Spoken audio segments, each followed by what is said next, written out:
देश के मीडिया के माध्यम से और विभिन्न चैनलों के माध्यम से जिस प्रकार से गणतंत्र दिवस पे देश की आन बान शान लाल किले पे घटना हुई, सर्वप्रथम तो उसकी ही निंदा करता हूं। और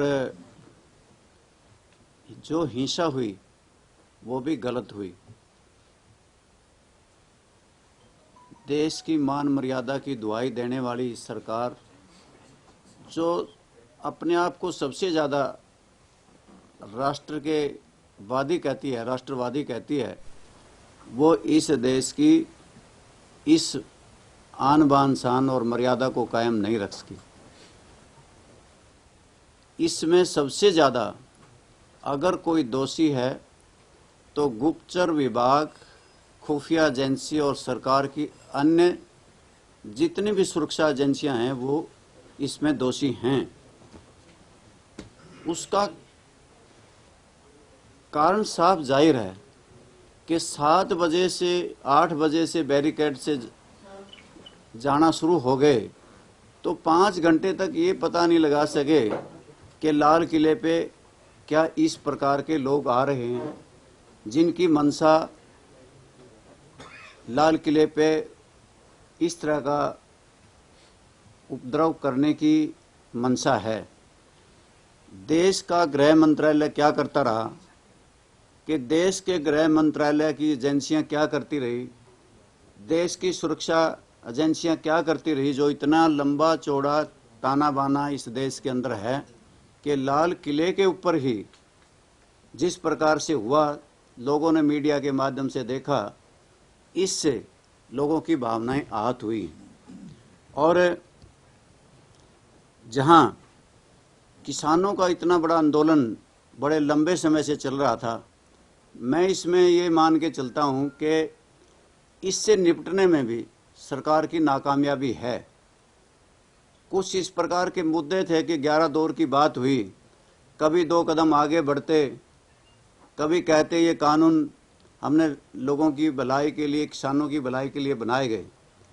किसी संगठन ने मांग नहीं करी थी, किसी प्रदेश की सरकार ने मांग नहीं करी इस तरह के कानून बनाने की, जिसकी वजह से इतना बड़ा आंदोलन हुआ कि किसानों को ये लगा कि मंडियां खत्म हो जाएंगी और एमएसपी खत्म हो जाएगा और सिविल राइट नहीं रहेंगे, किसान को कोर्ट में जाने का अधिकार नहीं होगा और असीमित भंडारण से ब्लैक मार्केटिंग बढ़ेगी, काला बाजारी बढ़ेगी और गरीबों के राशन पे डाका डलेगा। ये सारी बातें और ये तीनों कानून इस देश के किसानों को, मजदूरों को, मजलूमों को, गरीबों को झंझोड़ रहे थे, जिसकी वजह से बड़े लंबे समय से स्वामीनाथन आयोग की रिपोर्ट की लागू करने की मांग कर रहे थे। किसान जहां स्वामीनाथन आयोग की रिपोर्ट लागू करने की मांग कर रहा था, उसे ये 3 काले कानून मिले, जिसकी वजह से इतना बड़ा उपद्रव हुआ और इतनी बड़ी हिंसा इस देश में हुई। इसके लिए विशेष तौर से मैं गृह मंत्रालय को और सरकार को जिम्मेवार मानता हूं।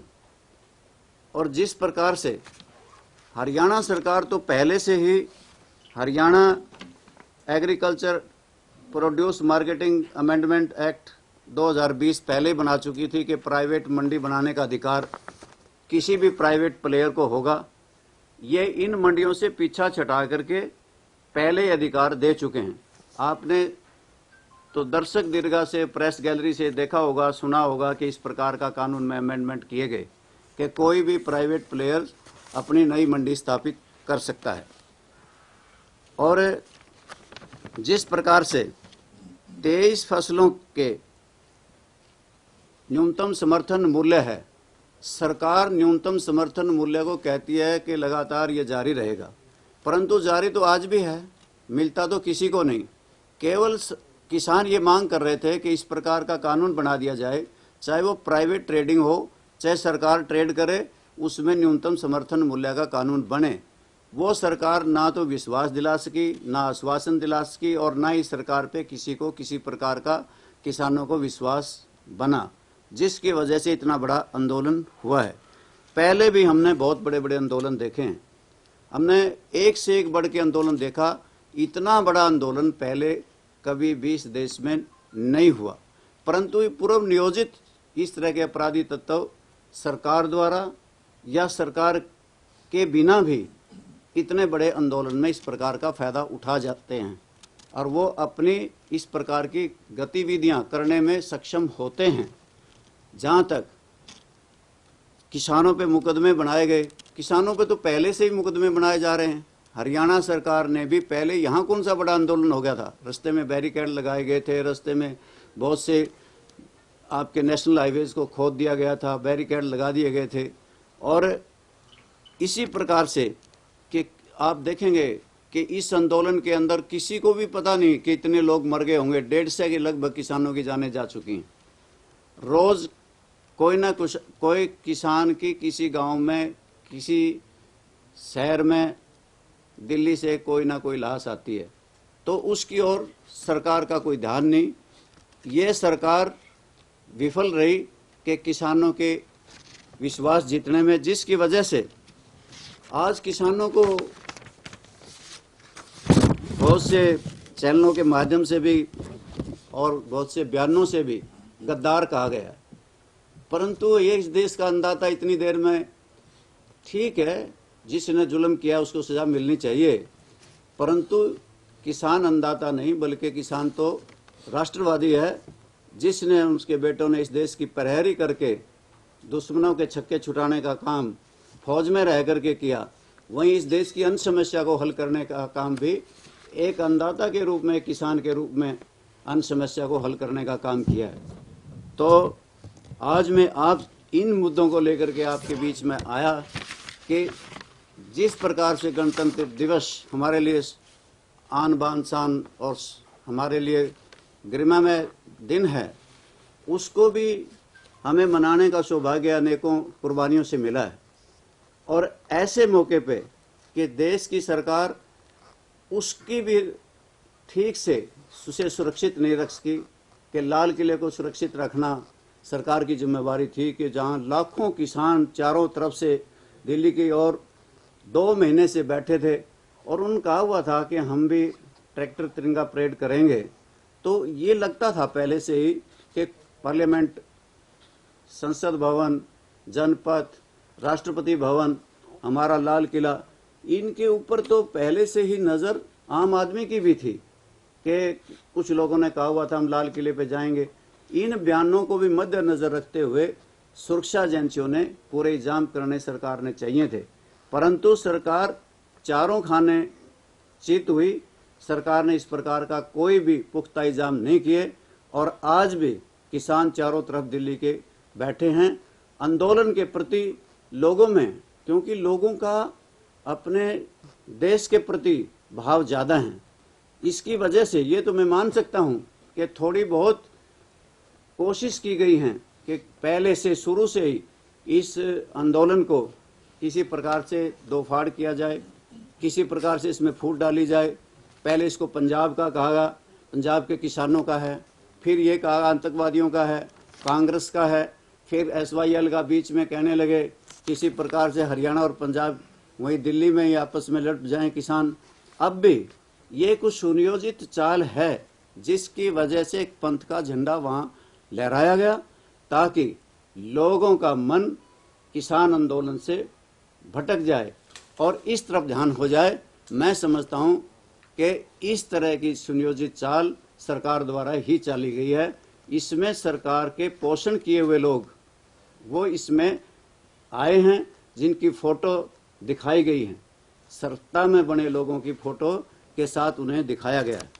और ये जो कानून है ये केवल पूंजीपति व्यवस्था में पूंजीवादियों को बढ़ाने के लिए, ये कॉरपोरेट घरानों को की पहलकदमी है कि उन्होंने जिस प्रकार से देख लिया कि इस देश का सर्विस सेक्टर में, मैन्युफैक्चर सेक्टर में जीडीपी घटा है, केवल अगर सामान्य स्थिति रही तो कृषि क्षेत्र में रही है।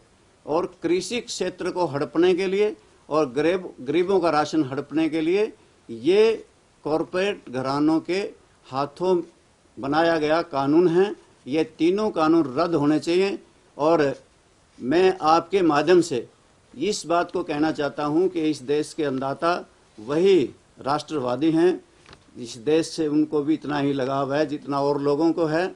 उन्हें ये देश सबसे प्यारा है। इन्होंने अपने बांके लाल देश की आज़ादी में वारे हैं।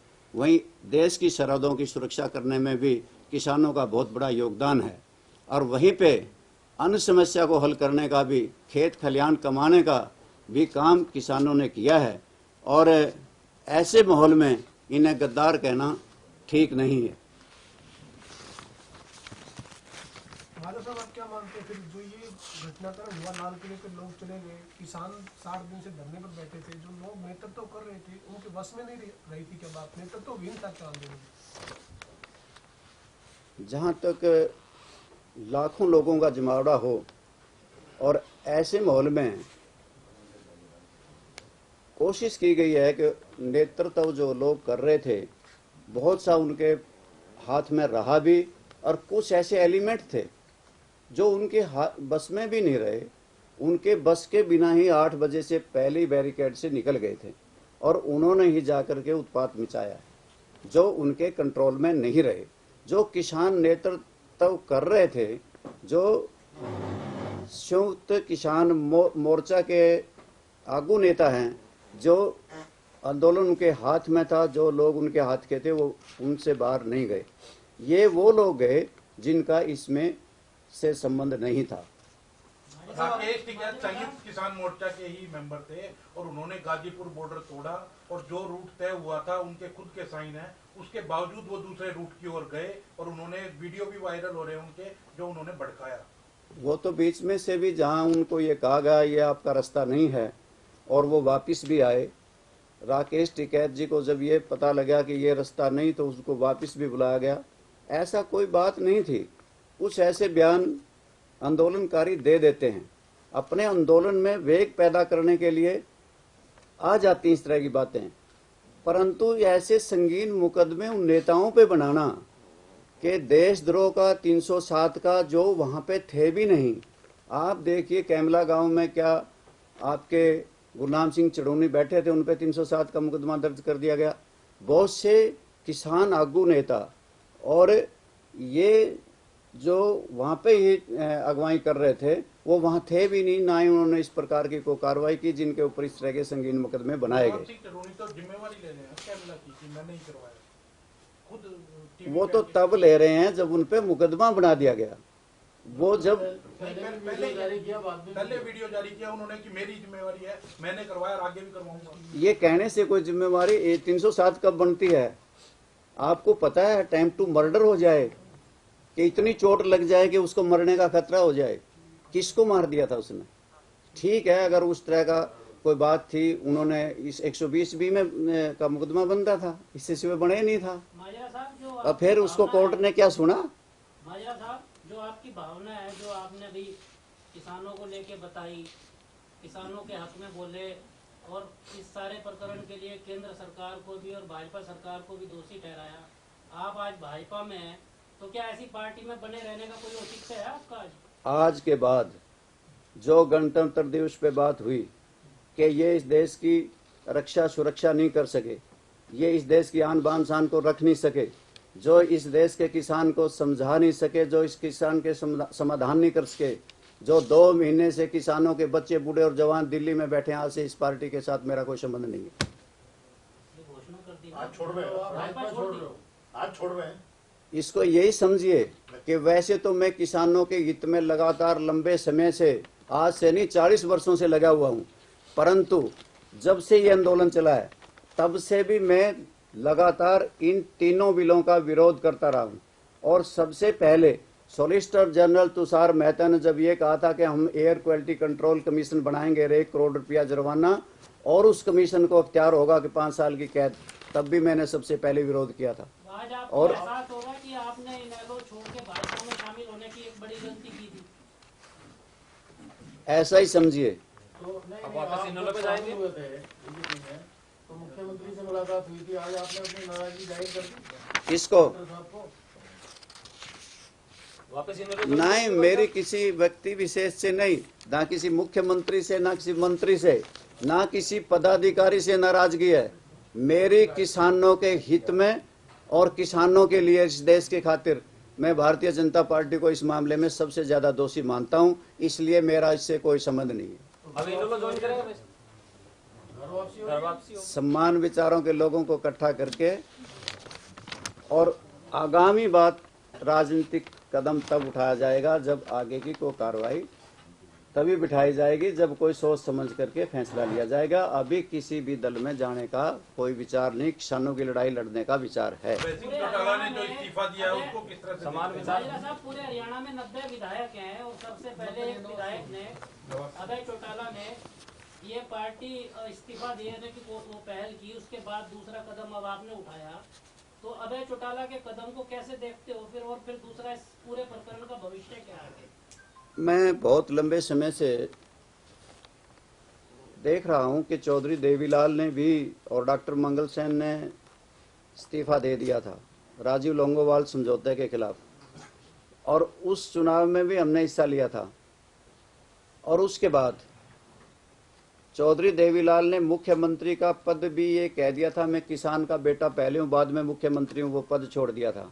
देश के प्रधानमंत्री का पद भी छोड़ दिया था। अभय सिंह चौटाला ने भी एक साहसिक कदम उठाया है, इसके लिए वो बधाई के पात्र हैं कि उन्होंने किसानों के हक में अपना इस्तीफा हरियाणा की विधानसभा से दे दिया। ये समय बदल गया, चौधरी देवीलाल का समय आते आते अभय सिंह चौटाला का समय आते तक तो पद लोलुपता बहुत बड़ी है। आज कोई पंची छोड़ने को तैयार नहीं, कोई सरपंची छोड़ने को तैयार नहीं, कोई जिला परिषद छोड़ने को तैयार नहीं, जिनका समय केवल 1 महीना का बचा है। अभय सिंह चौटाला ने तो 4 वर्ष पहले ही ठोकर मार दी, और वो भी किसानों के लिए। अन्यथा क्या दिक्कत आई हुई थी उनको, वो हरियाणा विधानसभा में ठीक से बोलते थे, आते थे, जाते थे, परंतु उन्होंने अपना ये दायित्व समझा और नैतिक कर्तव्य भी समझा, जिस पे उन्होंने रिजाइन कर दिया।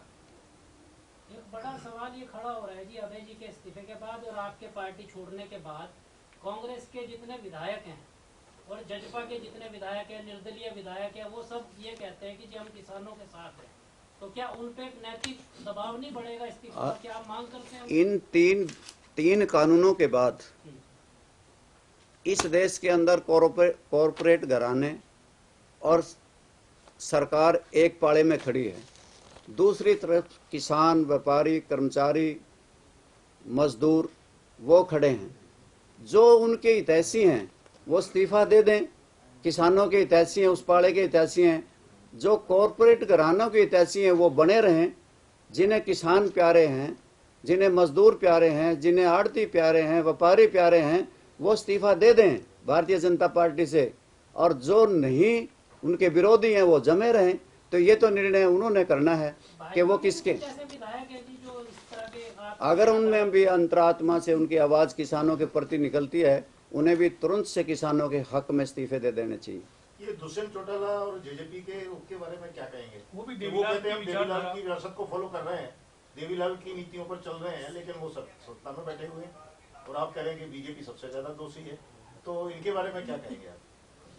वो और भी ज्यादा दोषी है कि जो पूंजीपतियों के पालने में झूल रहे हैं, राज रस चूस रहे हैं, जो मौज मस्ती ले रहे हैं, और वो जो सत्ता के साथ और कुर्सी के साथ चिपटे बैठे हैं, अगर उनमें भी चौधरी देवीलाल का थोड़ा बहुत अंश है तो उन्हें भी इस्तीफा दे देना चाहिए।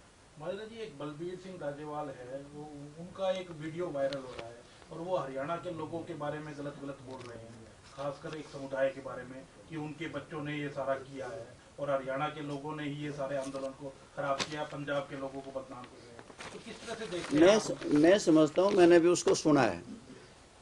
जो आपने अंकित जी कहा है कि जो कुछ उत्पात मचा है वो हरियाणा के लोगों ने काम चाया, वो तो किसी और लोगों ने ही मचाया है, और उसके ऊपर एक पंथ का झंडा लहराया है लाल किले पे।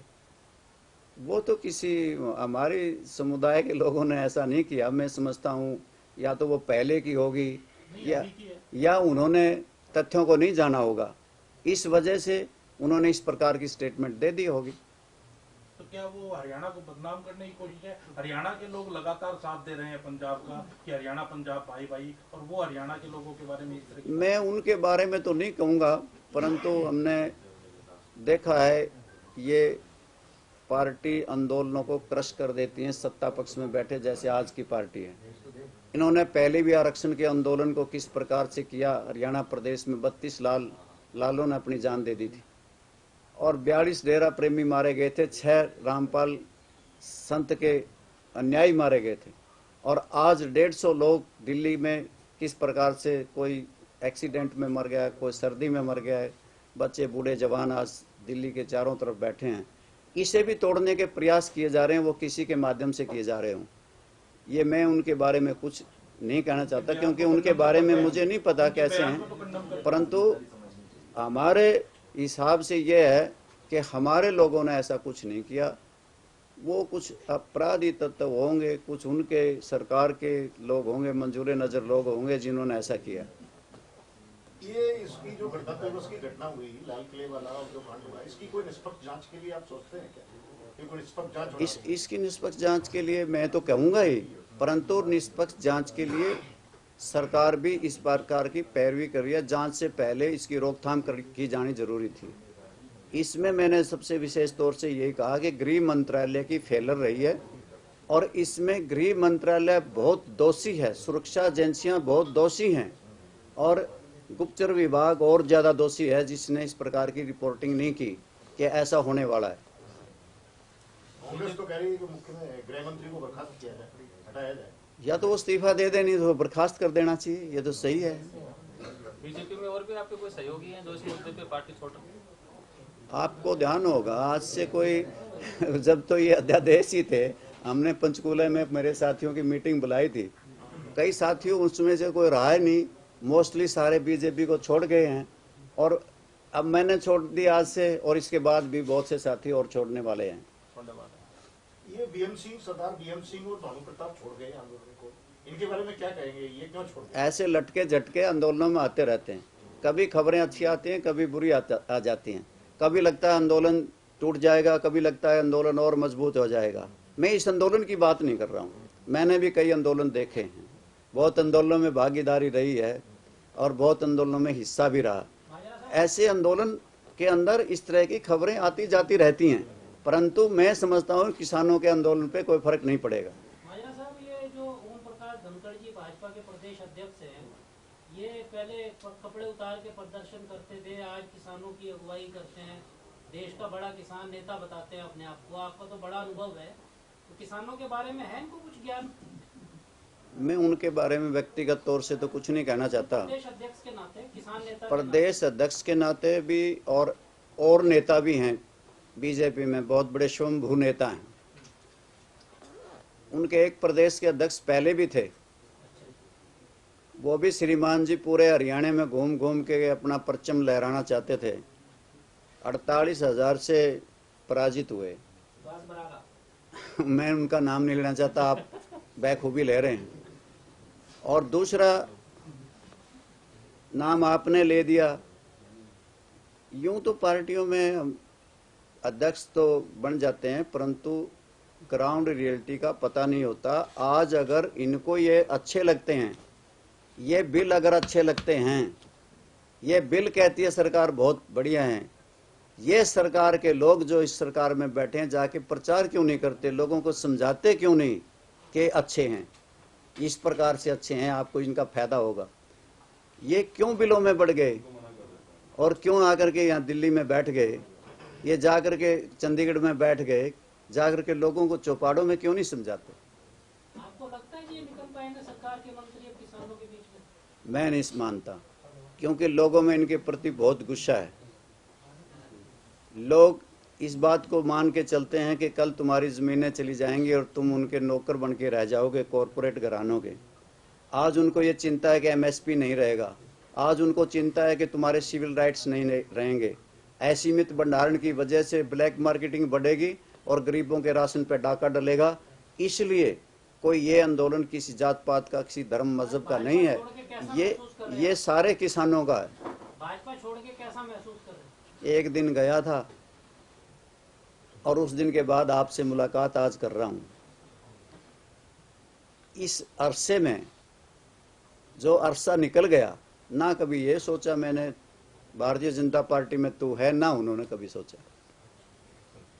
अब कौन सी राजनीतिक विचारधारा आपको आकर्षित कर रही है? और उनसे कोई गिला शिकवा भी नहीं है। अब कौन सा दल आपको आकर्षित कर रहा है? ऐसा कोई दल नहीं, अभी तो किसानों का आंदोलन आकर्षित कर रहा है। अभी तो किसानों की ही मर्ज है, क्योंकि हम उस कैटेगरी से, उस किसान परिवार में पैदा हुए, किसानों के लिए संघर्ष करते रहे, किसानों की लड़ाई लड़ते रहे। अभी तो उन्हीं का झंडा उठाने का मन है। जो ये भाजपा सरकार चल रही है, दुष्यंत चौटाला की जो पार्टी है जजपा, उसकी बैसाखियों पे चल रही है, तो इन बैसाखियों का भविष्य क्या है? कुछ आपका तो बड़ा अनुभव है, आपने बड़ी बैसाखियों पे- इस सरकार में बैठे लोग कोई मायने नहीं रखते। ब्यूरोक्रेट्स हैवी हैं, अफसरशाही बेलगाम है, और जिनकी बैसाखियों पे ये सरकार चल रही है उनकी खुद की बैसाखियां खत्म हो गई हैं लोगों में। वो चौधरी देवीलाल समझ करके लोगों ने वोट दिए थे, परंतु चौधरी देवीलाल तो त्याग करते थे। और ये क्या कर रहे हैं? ये सत्ता को चूस रहे हैं, ये लूट रहे हैं। मुख्यमंत्री को नहीं पता जी ये बात? मुख्यमंत्री को खूब पता है, परंतु उन्हें कुर्सी प्यारी है।